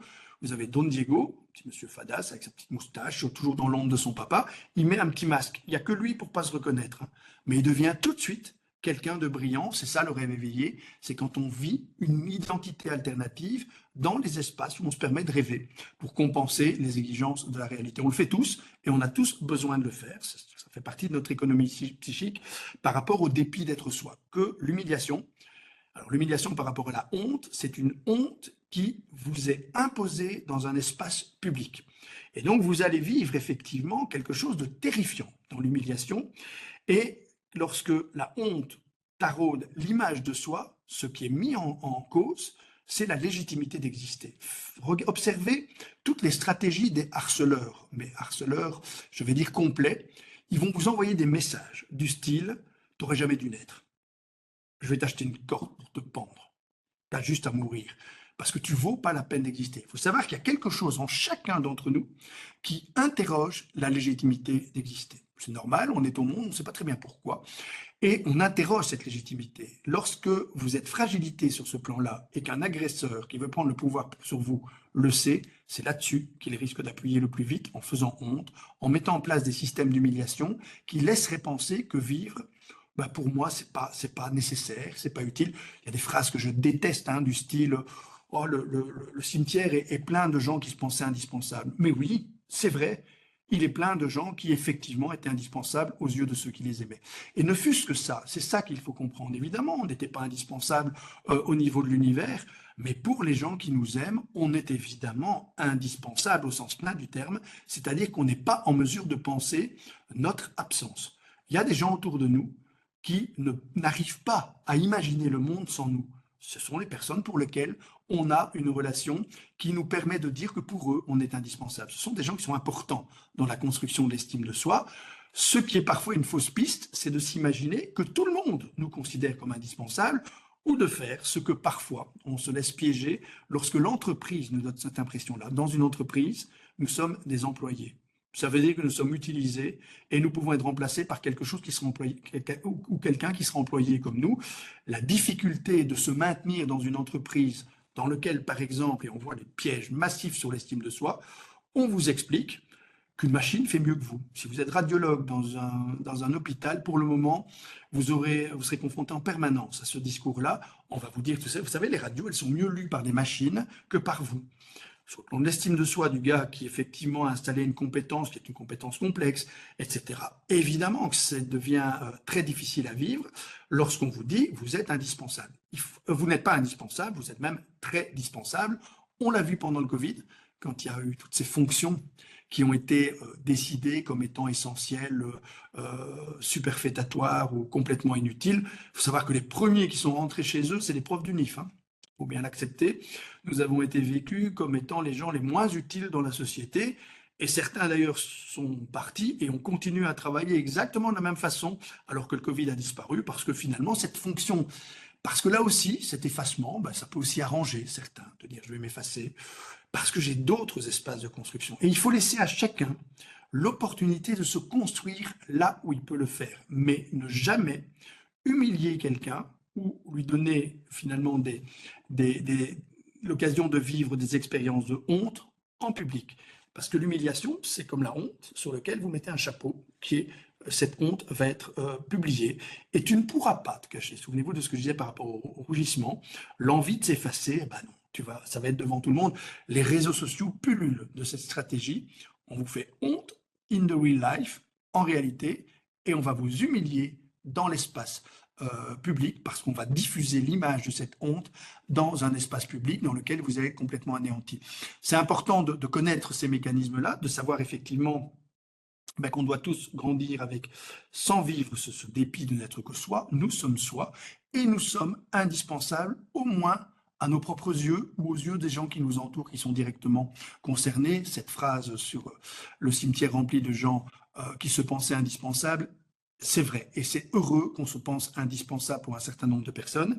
Il faut tous avoir la conviction qu'on est digne d'être aimé, qu'on est digne de découvrir le monde et qu'on est digne d'être dans ce monde pour pouvoir installer cette fameuse légitimité d'exister dont on a tous besoin. On existe, c'est un fait, et on doit considérer ça comme ne devant pas être systématiquement justifié. La vraie difficulté qu'il y a dans un système social qui vous dira, par exemple, que vous devez manifester, que vous découvrez du sens dans votre travail. Parfois, certains vont dire, moi, je ne trouve pas de sens. Ça n'empêche pas de travailler. Je reprends toujours de plus en plus, parce que c'est à l'origine, cette forme de méprise est à l'origine d'un nombre énorme de burn-out. C'est la fameuse parabole de Peggy. Je pense que je l'utilise maintenant presque systématiquement, parce qu'elle explique bien comment nous avons effectivement été beaucoup trop exigeants par rapport à nous-mêmes, notamment dans ce lien au travail. Je rappelle cette parabole, Peggy se balade le long de la route de Compostelle et il voit une première personne qui casse des cailloux et qui est complètement cassée. Autant que ces cailloux, il a mal dans le dos, il a une tête jusque par terre, il est au bord des larmes. Peggy lui demande qu'est-ce que vous faites. Il dit, bon, monsieur, je casse des cailloux. C'est horrible de casser des cailloux, mais je suis réduit à ça. Vous imaginez pas ce que je peux en vivre. Estime de soi complètement effondrée. Ce type ne vaut strictement plus rien à ses propres yeux. Peggy suit sa route, il tombe sur une deuxième personne qui lui casse des cailloux, avec beaucoup plus d'enthousiasme, même si c'est pas encore très folichon, mais il est au moins droit sur ses épaules, il n'a pas mal au dos, et s'il n'est pas tout rigolard, il est au moins, il n'a pas de stigmate de souffrance absolue. Et Peggy lui demande, qu'est-ce que vous faites? Casser des cailloux aussi? Il dit, bon, monsieur, je gagne ma vie. C'est comme ça, j'ai trouvé ce boulot-là. C'est pas un boulot terrible, mais je gagne ma vie pour moi, pour mes enfants et pour ma femme, et j'arrive à faire vivre ma famille comme ça. Peggy continue, et puis il voit une personne mais complètement gaillarde, qui tape des cailloux et qui a un sourire d'une oreille à l'autre, et qui a absolument mal nulle part. Au contraire, on a l'impression qu'il pourrait casser des cailloux à longueur de vie sans se fatiguer. Et il lui demande, qu'est-ce que vous faites? Il dit, moi, monsieur, je bâtis des cathédrales. Alors, vous avez effectivement ce qui a, à un moment donné, guidé nos représentations par rapport à l'univers professionnel, lorsqu'on s'est tous imaginé qu'on devait tous être des bâtisseurs de cathédrales. Pour un grand nombre d'entre nous, on est effectivement beaucoup plus le deuxième casseur de cailloux. On gagne notre vie, et c'est très bien comme ça. Et vous avez effectivement ceux dont on doit se préoccuper, parce que c'est la même chose par rapport aux enfants.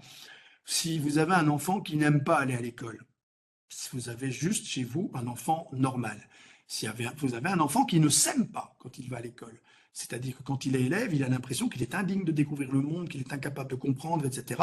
Là, il faut s'en préoccuper. Mais s'il n'aime pas aller à l'école, il est probablement comme ce deuxième casseur de cailloux, il y va parce qu'il doit, parce qu'il y a l'obligation scolaire. Si votre enfant va à l'école en étant écroulé sous le poids du cartable, parce qu'il est harcelé, parce qu'il vit des choses difficiles, là, il faut évidemment agir parce que c'est intenable.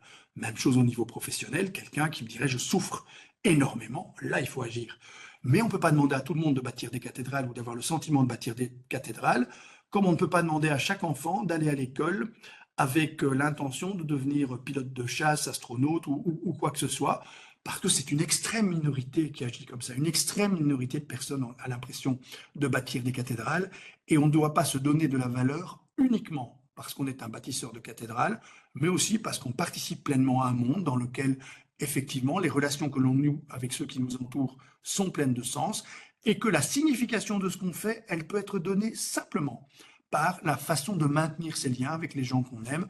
Là, on a des cercles vertueux d'estime de soi qui se mettent en place. On parlait tout à l'heure de cette personne qui ne peut plus pleurer devant ses enfants. Je lui dirais d'abord dans un premier temps que pleurer n'est pas un indice de faiblesse, mais une affirmation de cette force qui nous permet de dire que l'on a des faiblesses, y compris aux gens qui sont capables de le concevoir. Un enfant ne va pas mourir de voir pleurer son père. Au contraire, il va juste s'interroger, et il faut éviter que l'enfant soit obligé de grandir dans une espèce de mystère qui lui laisserait penser qu'il pourrait être responsable d'une manière ou d'une autre de ses pleurs. Pour le reste, pleurer devant ses enfants n'est pas un indice de faiblesse. Pleurer devant des gens qu'on aime, avec des gens qu'on aime, c'est juste avoir suffisamment confiance en eux pour qu'on comprenne effectivement qu'ils ne vont pas utiliser cette faiblesse pour manifester leur force. La seule définition véritable de l'amour, c'est celle-là, c'est quelqu'un avec qui je peux manifester mes faiblesses sans qu'il en profite pour exprimer sa force. Et quand on a des relations aimantes autour de soi, surtout si on vit des humiliations ou de la honte se construit dans le silence, et grossit dans le silence.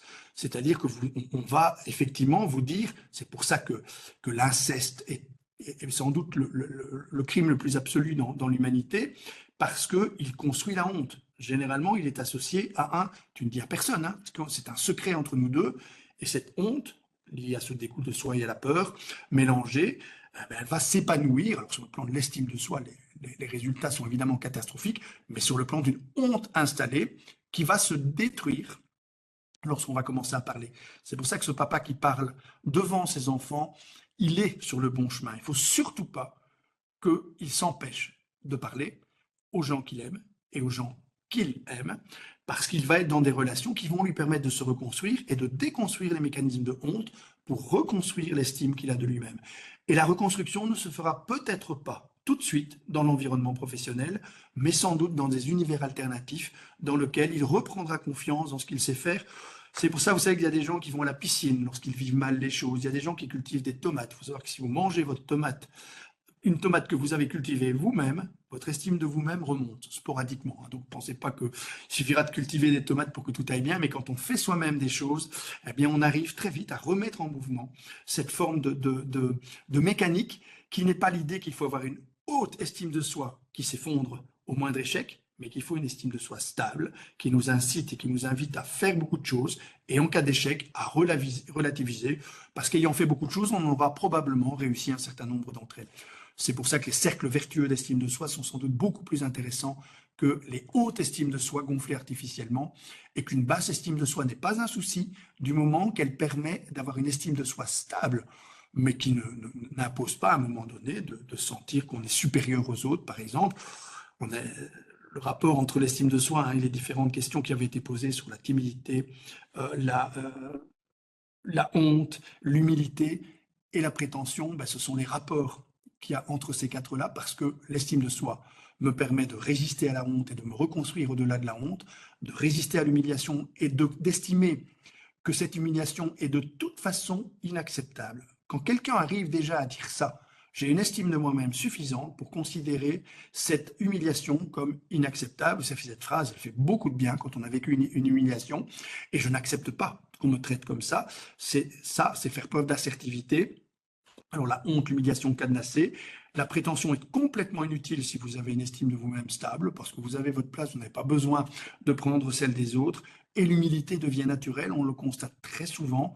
Les personnes qui ont une estime d'eux-mêmes stable font preuve d'humilité parce qu'elles n'ont absolument pas besoin de démontrer à un moment donné qu'elles seraient supérieures à qui que ce soit, tout simplement parce qu'elles sont ce qu'elles sont et qu'elles ne sont pas autosatisfaites, hein, c'est pas de l'autosatisfaction, elles sont juste satisfaites d'être ce qu'elles sont parce qu'elles se sentent suffisamment appréciables et suffisamment aimables pour continuer à être authentiquement ce qu'elles sont. Voilà, merci à vous tous. Alors, parce qu'il y a encore du temps, j'espère, pour les questions. Un petit peu de temps pour les questions. Merci en tout cas pour votre attention. Un énorme merci à toi, Bruno. Il y a déjà plusieurs questions dans le chat. Je pense que Sabrine a déjà eu la réponse dans la conclusion de ta conférence, comment bien réagir face à une humiliation.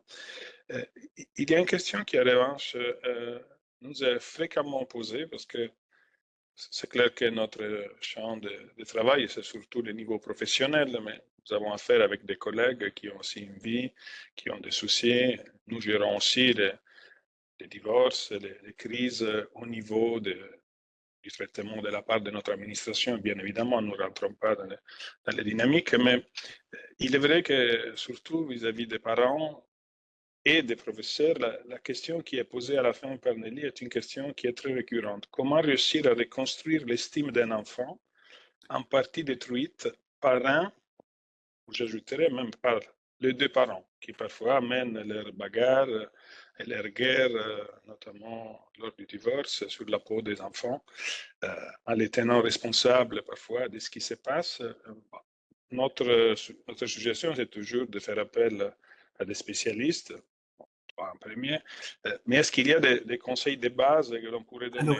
Alors, dans la question, il y a la réponse, comme très souvent, en partie détruite. Et c'est sur en partie qu'il faut utiliser. Il y a des parties saines chez un individu et il faut mettre le doigt dessus. C'est-à-dire, effectivement, le dénigrement, il n'y a rien de pire pour un enfant que d'être dénigré ou méprisé, hein, c'est-à-dire considéré comme inexistant ou insignifiant. Et donc, il y a des parties qui revendiquent d'exister.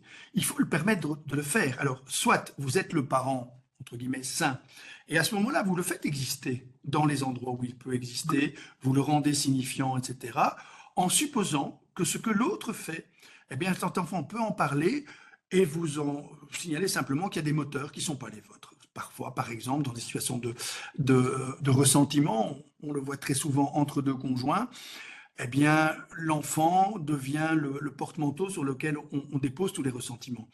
Il suffit d'une chose tout à fait naturelle. Vous êtes en rupture avec un conjoint, mais évidemment que vous ressemblez un peu à cet ancien conjoint. Et cette partie ressemblante, on va vous la reprocher parfois de manière très très perverse. C'est important que l'enfant puisse se dégager de tout ça.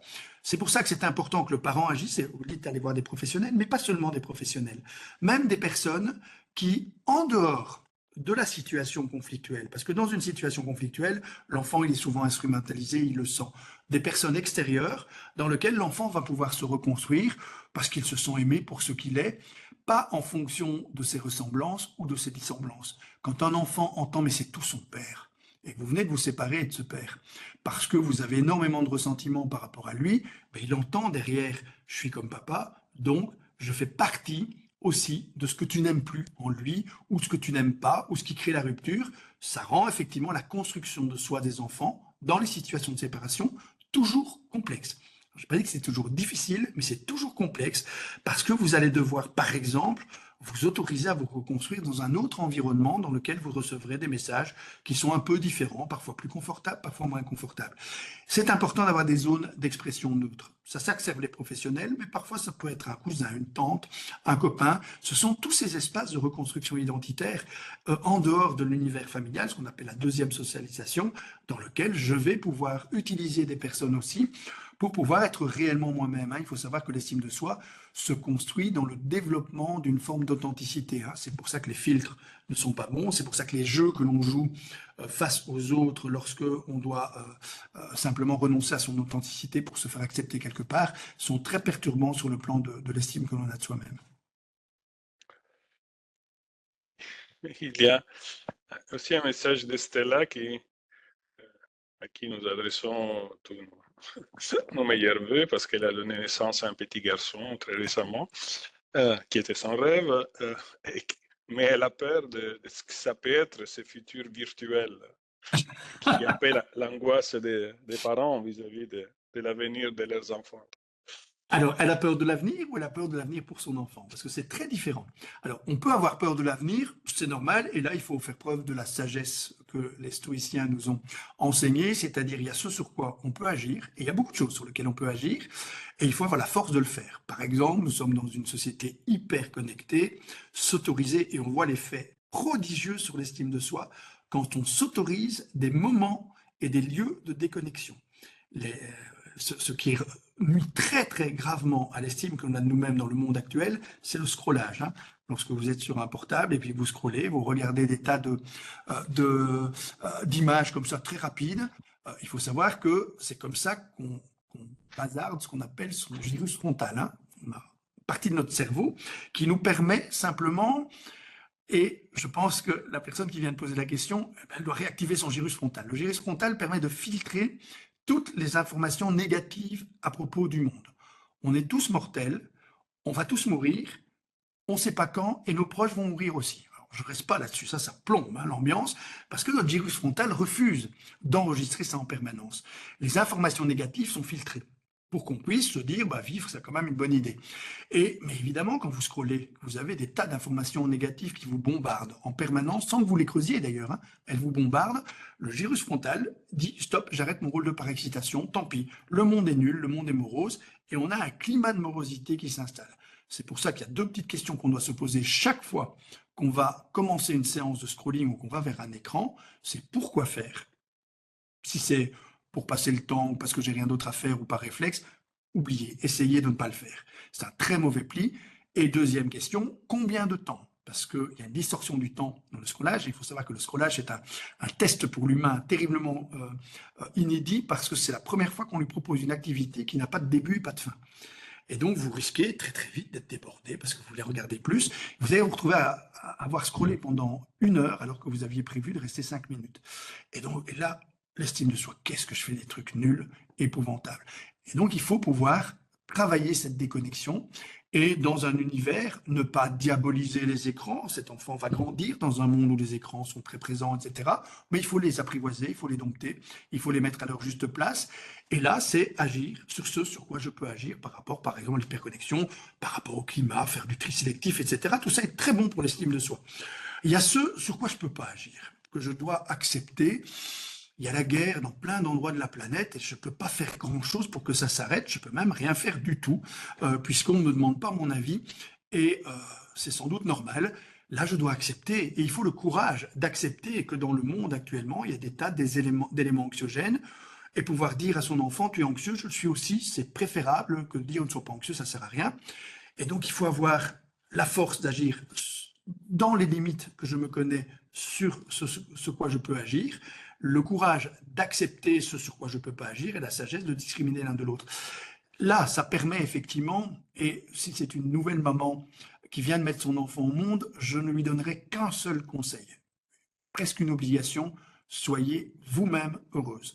La seule façon d'inviter nos enfants à grandir et avoir envie de grandir, c'est en tant que parent d'être heureux. Je parlais tout à l'heure du burn-out, c'est très compliqué pour des enfants de grandir dans un monde dans lequel autant d'adultes leur montrent que travailler, ça fait souffrir. Et c'est pour ça, effectivement, qu'il faut peut-être aussi, et ça c'est aussi sur le plan de l'estime de soi sans doute très positif, réduire nos prétentions au bonheur. Je prends toujours cette échelle de bonheur. Ceux qui ont 7, très bien. Le bonheur serein, ça va, oui. Et toi, ça va, très bien. On n'est pas obligé d'être toujours à 9 ou 10. Ce sont des états qui ne sont pas durables et qui sont impossibles à maintenir très longtemps. Ça dure un certain temps, une satisfaction attendue qui nous a donné une joie absolue. Bah, ça dure le temps de cette joie, pas au-delà. Mais ça fait 9 ou 10. Et ce sont des petits moments. Une vie réussie est une vie dans laquelle on était globalement heureux et dans laquelle on sent que cette vie a eu du sens. Mais ça, on la doit à nos enfants. Et dire la vie est nulle, c'est épouvantable de grandir et travailler, ça t'expose dans tous les cas à un burn-out parce que on est tous malheureux au boulot. Ça, c'est un mauvais plan. Et donc, le principe, c'est que cette personne qui a la joie d'avoir un enfant puisse lui montrer qu'on peut être heureux dans le monde. Et là, elle suivra ce creuset-là sans la moindre difficulté. C'est une façon de dire, mon enfant ne sera pas parfait, je ne serai pas parfait, et je n'ai pas pour prétention de rendre le monde parfait, mais tout ça nous rendra quand même des vies bien vivables dans lesquelles j'aurais tendance, moi, et vous avez l'exemple typique de 2 personnes qui déjà se trouvent indispensables l'une à l'autre, au point que si vous dites à l'une des deux que le monde est rempli les cimetières est rempli de gens qui se prétendaient indispensables, eh bien, il faut dire, mais oui, bien sûr.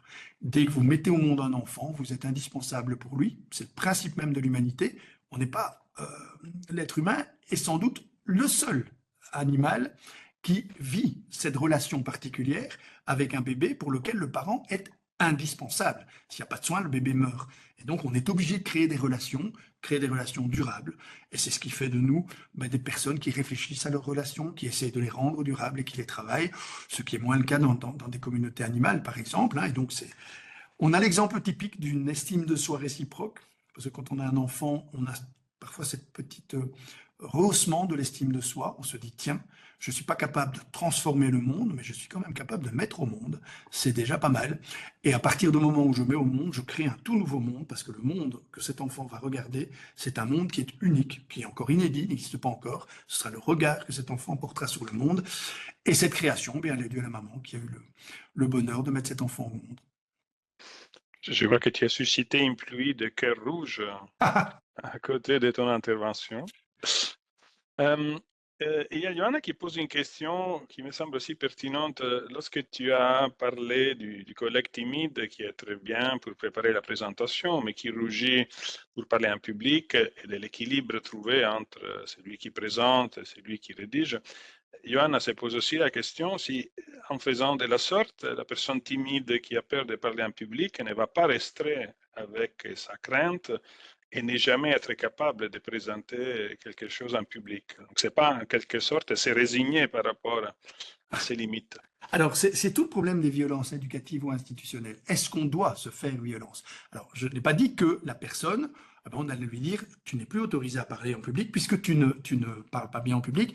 Non, tu peux le faire en étant accompagné. L'idéal, par exemple, ce serait d'inviter cette personne à venir dans un premier temps avec la personne qui va exposer, parce qu'elle accompagne l'exposé, et puis progressivement, elle y prendra la parole.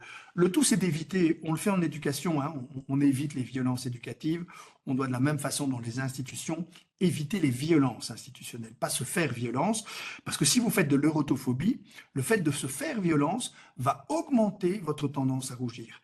Il faut au contraire avoir le sentiment que vous allez être respecté dans l'environnement où vous prenez place, dans votre volonté, votre souhait, sans qu'on vous fasse violence. Et alors, la personne saura parler en public, parce que tout le monde sait parler en public. C'est l'effet Démosthène. Hein. Démosthène était bègue, bégayait, il a parlé avec des cailloux dans la bouche face à la mer pour se faire entendre. Et donc vous avez quelqu'un qui simplement a dit « je vais y arriver et je vais me donner les moyens d'y arriver parce que personne ne va m'obliger à le faire ».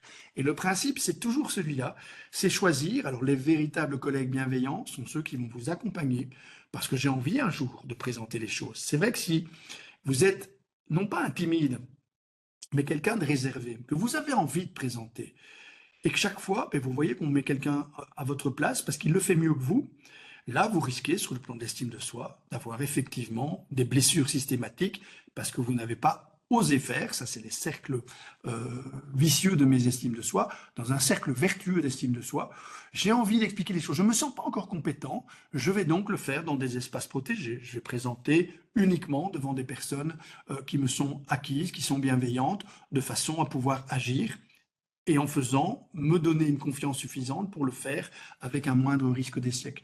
C'est l'effet Démosthène. Hein. Moi, je trouve que ce personnage qui s'en va parler face à la mer et qui devient l'orateur qu'il est devenu, hein, c'est-à-dire qu'il a quand même à un moment donné traversé les siècles pour pouvoir exprimer un art oratoire hors norme, c'est quand même quelque chose d'assez fascinant. Et je me dis, sur le plan de l'estime de soi, lui, il a eu un fameux bout, hein, c'est-à-dire au moment où il a commencé à être un véritable orateur, alors qu'il avait une bouche déformée, qu'il avait tout ce qu'il fallait pour ne jamais prendre la parole en public. Et là, je serais assez d'accord avec la personne qui pose la question, si quelqu'un veut le faire, l'accompagner pour qu'il puisse le faire.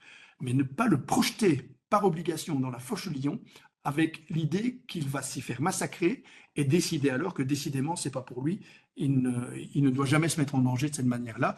Et vous avez des personnes qui sont traumatisées. Hein. Moi, je citais l'exemple d'une personne qui a été obligée de faire une intervention devant une caméra, qui disait non, je ne le ferai pas.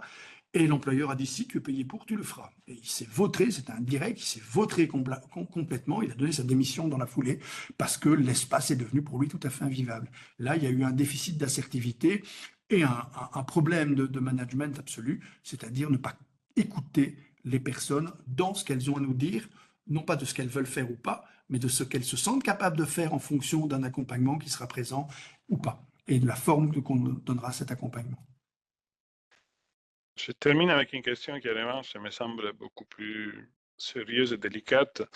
Comment convaincre un adolescent qui a des pensées suicidaires de consulter un psychologue quand il pense que c'est faible de demander de l'aide?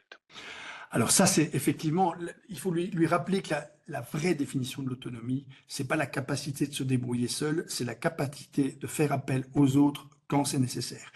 Cet adolescent vit une triple défiance. Défiance en lui-même. Il a l'impression effectivement qu'il n'a pas la force suffisante pour vivre.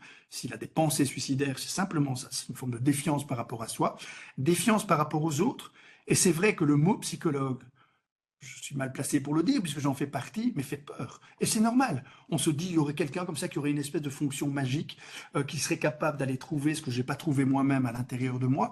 Et donc, il vaut mieux parler de personnes qui vont se mettre en mesure de t'aider, qui vont se mettre en mesure de t'aider. Le psychologue, c'est celui qui se met en position d'accompagner la personne en difficulté.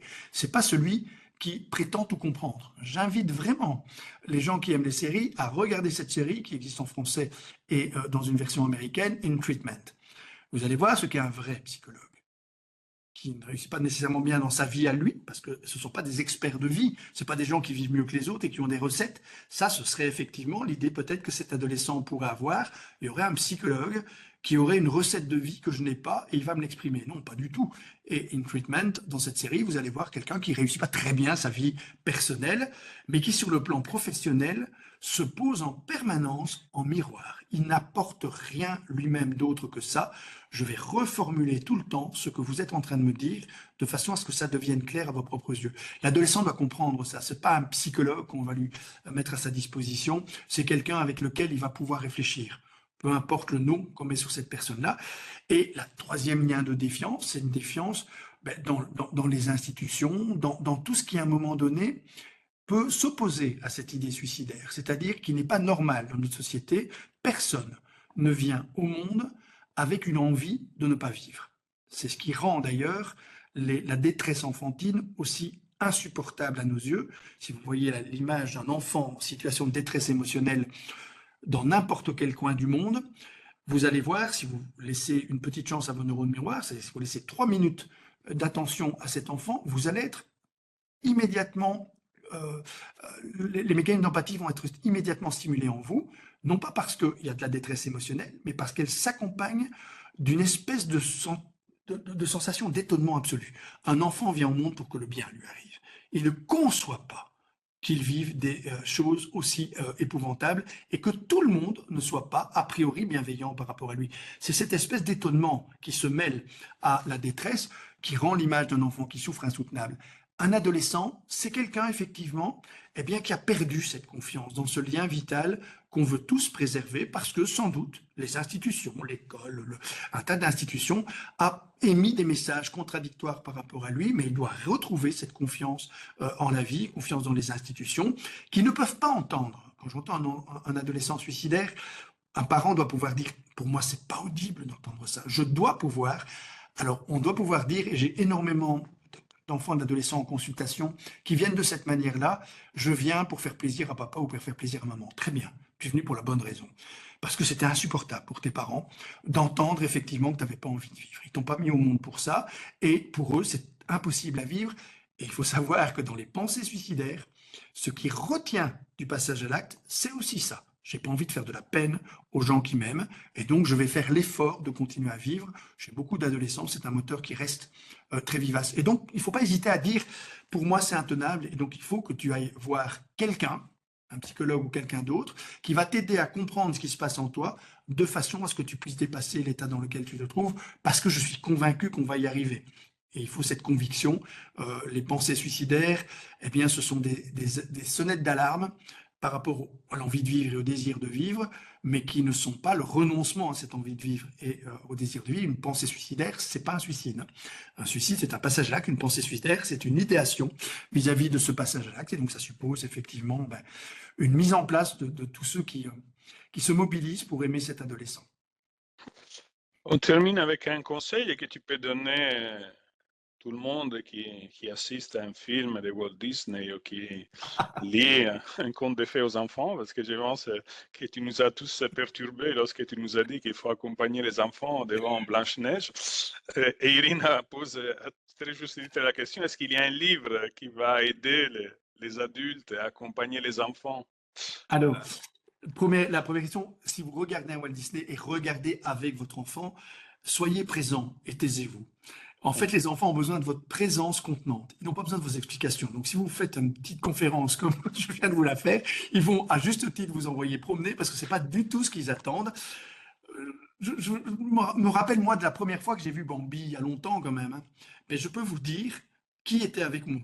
Une de mes tantes. Je me souviens très bien qu'elle était présente là. On était au cinéma. Moi, j'ai le souvenir, effectivement, de ce premier Bambi, qui était quand même très traumatisant, la mort de la mère, comme ça, exposée de manière très économique. Je peux m'en rappeler parce qu'un adulte était présent à côté de moi et contenait l'émotion que j'étais en train de vivre. Ceux qui le regardent sur vidéo en boucle, en le regardant plusieurs fois, ceux-là ne se souviennent pas de qui les accompagnait et ils sont condamnés à vivre ça par la répétition. Alors, si vous me demandez un livre, je ne comptais pas le faire, mais j'en ai quand même écrit un dessus, donc prenez celui-là, à défaut d'un autre, ça s'appelle l'estime de soi pour aider à grandir. Tout ce dont j'ai parlé ici se retrouve dedans. Et ça permet effectivement de l'avoir de façon un peu plus structurée et notamment dans un ensemble d'éléments qui permettent d'aider un enfant ou un adolescent à grandir, puisque c'est pour aider à grandir. Et donc, c'est envisagé dans une perspective éducative. Et vous avez vu, chers collègues, que chaque fois que nous présentons une conférence de Bruno, nous faisons aussi référence à ces livres, parce que ces conférences sont souvent le début d'une réflexion qui s'alimente par la suite, par la lecture Mais de je ces, n'ai de pas ces oublié ouvrages. aussi votre invitation un jour à venir en vrai, chez vous, Absolument. avec Absolument. l'ensemble des livres et pour pouvoir en discuter avec tous ceux qui participent aux conférences. Absolument. On va l'organiser parce que nous avons été à plusieurs reprises demandés pour cela. Bon, on ne peut que te remercier encore une fois, Merci à vous. Bruno. Tu vois les cœurs, les applaudissements qui défilent sur, sur l'écran. Nous allons les laisser dans les enregistrements. Je pense qu'aujourd'hui, on a été à 13 000. Dikra me disait qu'on en a 250 qui étaient connectés de manière différente. Donc, c'est encore le succès de tes conférences et la valeur ajoutée. Voilà. Tu auras les screenshots de tous les remerciements.